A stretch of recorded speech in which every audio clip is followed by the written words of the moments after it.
Alright, if you've been following our channel, then you know that over the previous 6 weeks, my dad and I have travelled over 10,000 kilometers through Lower Africa. Starting in South Africa, we made our way through Namibia, Botswana, Zimbabwe, Mozambique, and finally Lesotho before arriving back home. I'll get into the specific route later on in the video, but for now, let's dive into the bikes we used. We were both on BMW manufactured R1250 GS's. I was on the standard HP version while my dad was on the slightly bigger adventure version.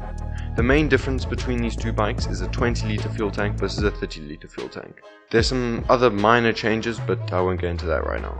These machines carried us through the entire journey without any mechanical problems. In fact, the only problem we had was a slow leak puncture, and the bike picked up on that almost immediately. My dad has been riding BMW GSs since before I was even alive, and as far as he's concerned, there's nothing quite like it in terms of overall performance. In terms of aftermarket goods, we fitted the bikes with some essentials. But quickly, before we get into that, a little side note.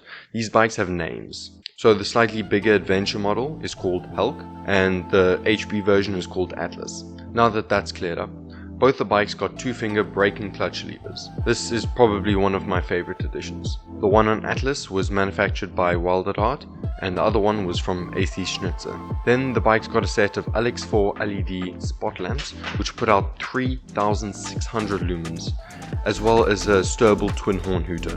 These were both controlled with an EaseCAN hex cam. This allows you to have control of the CAN bus functions without the need for rewiring, relays or aftermarket switches. This enables 3 big advantages on the road. 1. Your spot lamps flash in alternate timing with your hazards. 2. Your spotlights strobe when you activate the horn. And 3. Your tail light flashes on deceleration and braking. The EaseCAM system is very customizable and there's a lot you can do with it, but for me personally, these are the biggest advantages. Next, we fitted the bikes with booster plugs. This causes the engine to run a little bit richer and the bike puts out a bit more power. The main reason we did this was that Atlas was running very rough on startup. This is normally an issue you only see with the S1000 bikes. Now, it's not really a concern and it doesn't practically disadvantage you in any way, but just for peace of mind, we fixed this with the booster plug and it gave us a little bit more power, which was quite nice. Next was windshield stabilizers and a bar bag on Hulk from Wunderlich.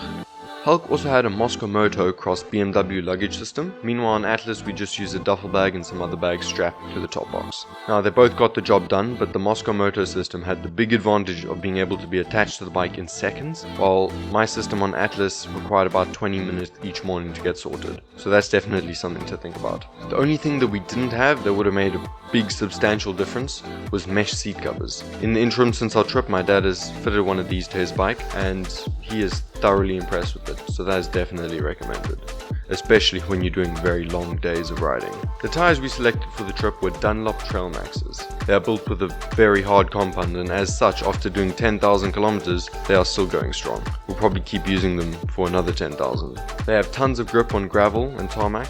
In the soft sand they can be a little bit touch and go, especially in what we had in Mozambique. It would have been nice to have a tire with a bit more grip, but we still managed to get through it with over 2.5 bar on the tires and fully loaded bikes, so they still performed very well. Now, onto the trip. Where did we go, how did we get there, and what did we see?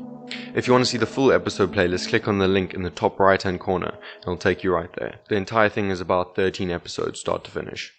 Alright, in the beginning we just focused on leaving the country. South Africa was in the midst of some of the worst storms we've had in quite a long while, and on the way up there we got to see roads that had been washed away and plains that were flooded. So we just bolted up the N7 all the way to Springbok. We spent a night there, and from Springbok we made our way into Namibia. We went through the Fieldsdrift border post, took a detour through Ice and made our way up to the Fish River Canyon.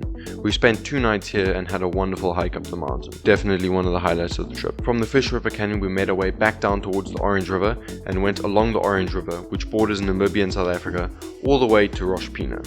From Roshpina we went back up towards Aus, and from Aus 120 kilometers on almost dead straight road in the middle of the desert in the wind towards Luderitz. We did get to see some wild horses, which was nice, but this was still not fun riding. Alright, so from Luderitz we went to Sesriem. So we woke up early the next morning just to travel the same 120 kilometers on a dead straight road in the wind towards Aus. From Aus we took a little dirt road in the middle of nowhere towards Sesriem. And this road was where there was a first scare about running out of fuel. The sign to Sesriem read 343 kilometers, and I remember that very distinctly because it was more range than what I had on the bike. Luckily though, that sign was wrong, and the next one read 223. We spent 2 nights there, and this is where we had an absolute feast, and were visited in the night by jackals, foxes and orangs, as well as the most incredible night sky we've ever seen.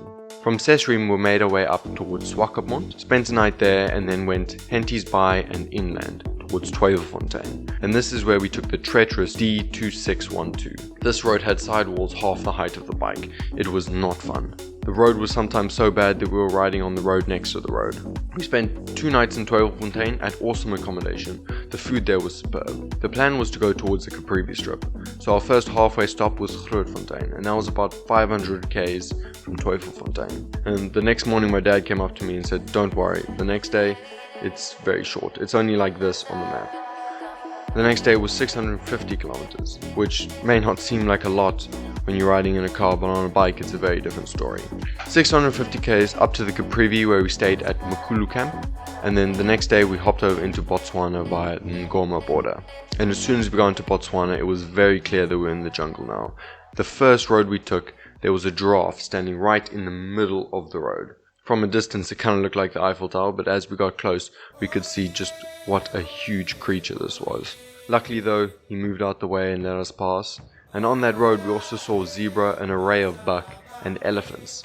In Botswana we stayed at a camp called Bakwena Lodge. This was in Kasane. We were fortunate enough that friends of ours let us stay there at their lodge, and this is where we also met up with my brother and my mom.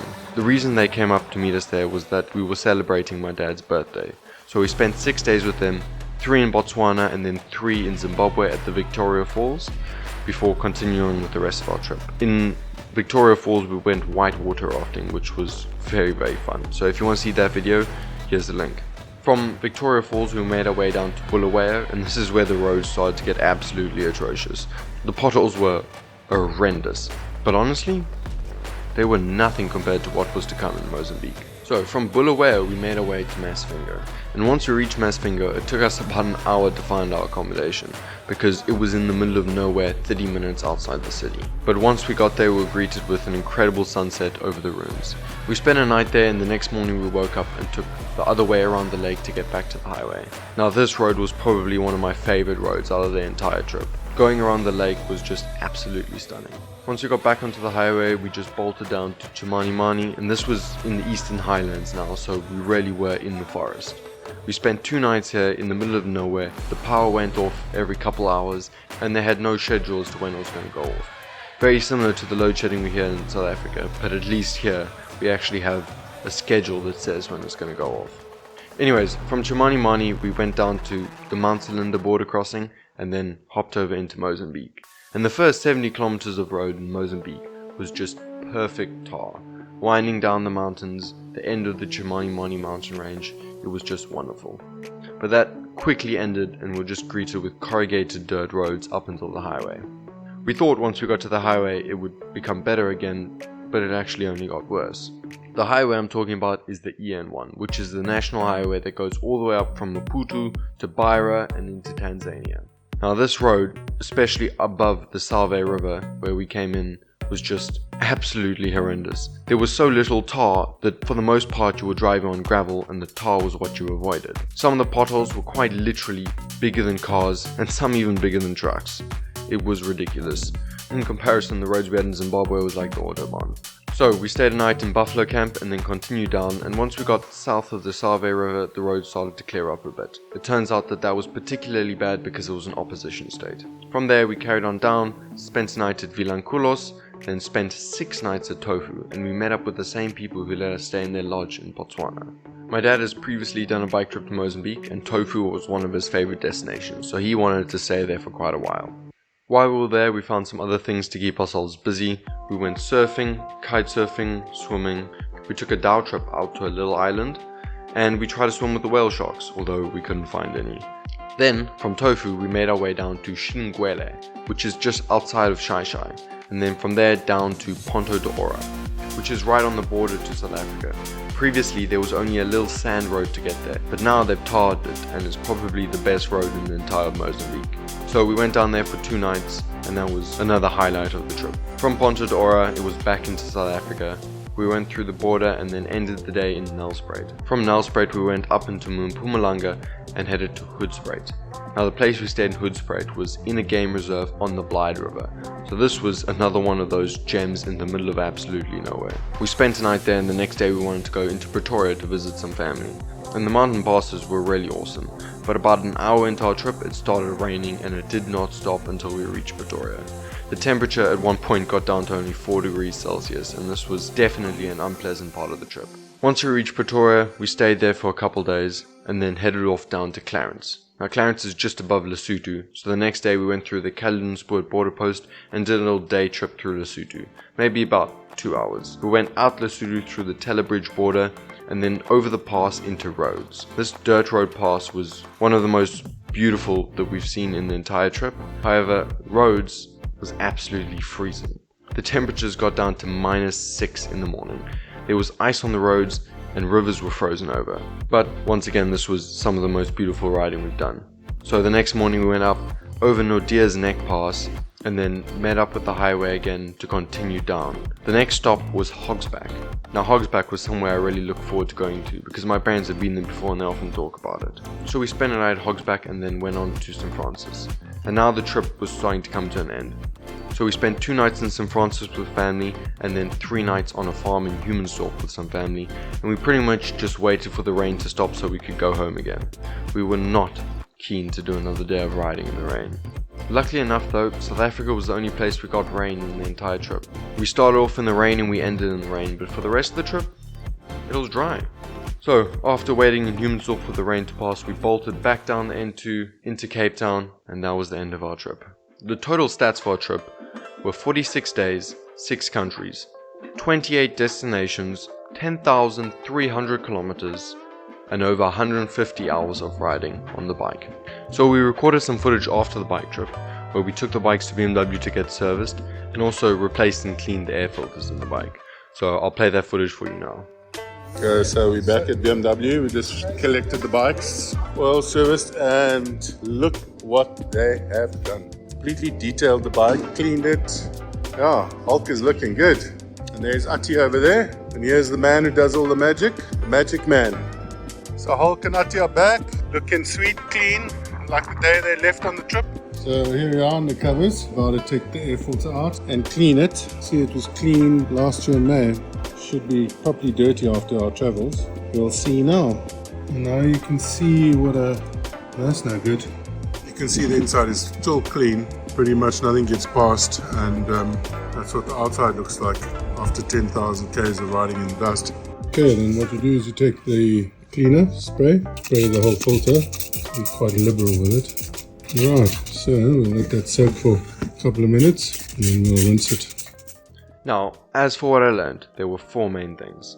Firstly, how to do a river crossing. Before this trip, I've never taken the bike into water before, and basically I got to the river and my dad was already halfway across and just said come over. So I just dived right into it and winged the thing.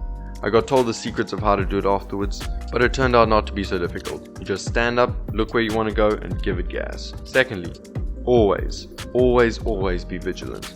Now I thought I was an aware driver before this trip, especially coming from South Africa where the taxis drive like complete idiots. But the buses in Mozambique and Zimbabwe are a completely different breed of animal. They try to pass you going 140 kilometers on the highway and do not slow down for anything or anyone. Now thirdly, I learned how to film and edit. Now this isn't strictly about riding motorcycles, but it's a valuable skill nonetheless. Filming this amazing trip has given me the ability to learn something I always found very interesting, as well as to be able to share it with other people. So, a win-win situation all around. Lastly, I got to experience the different cultures of Southern Africa and really discovered what a beautiful continent I'm privileged enough to be living in. From the landscapes to the people to the food, even though we mostly ate gas station food, it was all thrilling. This is completely one of the best things I've ever done, and what made it even better was the fact that I got to do it with my father. On that note, my father is contemplating taking tours from Europe and doing a similar kind of trip with them. So, if you're interested in that, pop your email in the link in the description, and if his vision ever becomes a reality, you'll be the first to know about it. If you have enjoyed watching this video and want me to make more about the other stuff I get up to, then let me know down in the comments below, or vice versa, if I should stop entirely, let me know that as well. But that's all from me. Thanks for watching and cheers.